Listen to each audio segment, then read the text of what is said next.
E'en as the bird, who midst the leafy bower has, in her nest, sat darkling through the night, with her sweet brood, impatient to descry their wished looks, and to bring home their food, in the fond quest unconscious of her toil, she, of the time prevenient, on the spray, that overhangs their couch, with wakeful gaze expects the sun, nor ever, till the dawn, removeth from the east her eager can, so stood the dame erect, and bent her glance wistfully on that region, where the sun abiteth most his speed, that, seeing her suspense and wandering, I became as one, in whom desire is wakened, and the hope of somewhat new to come fills with delight.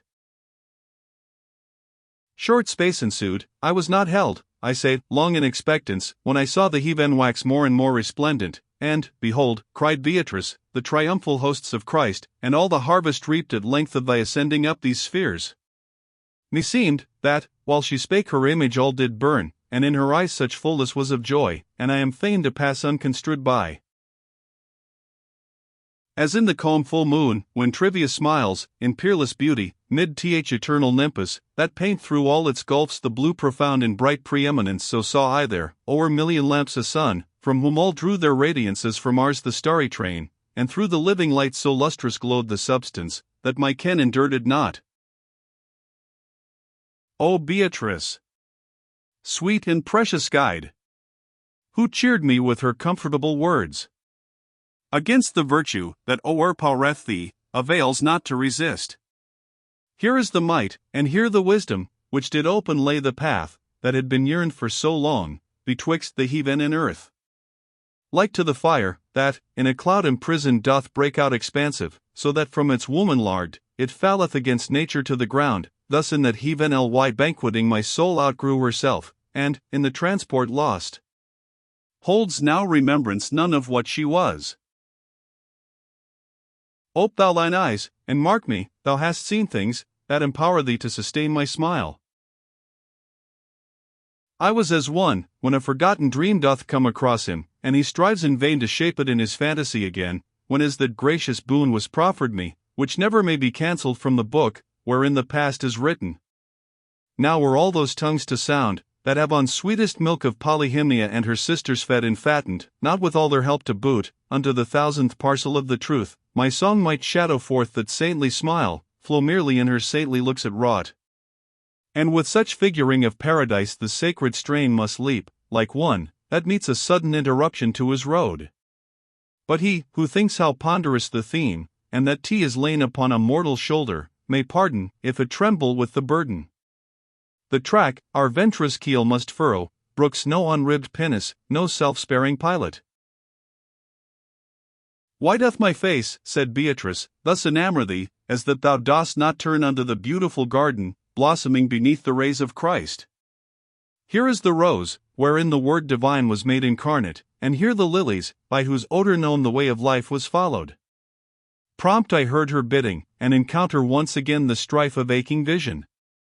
As erewhile, through glance of sunlight, streamed through broken cloud, mine eyes of flower besprinkled me'd have seen, though veiled themselves in shade, so saw I their legions of splendors, on whom burning rays shed lightnings from above, yet saw I not the fountain whence they flowed. O gracious virtue! Thou, whose broad stamp is on them, higher up thou didst exalt thy glory to give room to my o'erlabored sight, when at the name of that fair flower, whom duly I invoke both morn and eve, my soul, with all her might collected, on the goodliest ardor fixed. And, as the bright dimensions of the star in heaven excelling, as once here on earth were, in my eyeballs lidly portrayed, lo! From within the sky a cresset fell, circling in fashion of a diadem, and girt the star, and each overing round it wheeled. Whatever melody sounds sweetest here, and draws the spirit most unto itself, might seem a rent cloud when it grates the thunder, compart unto the sounding of that lyre, wherewith the goodliest sapphire, that inlays the floor of heaven, was crowned.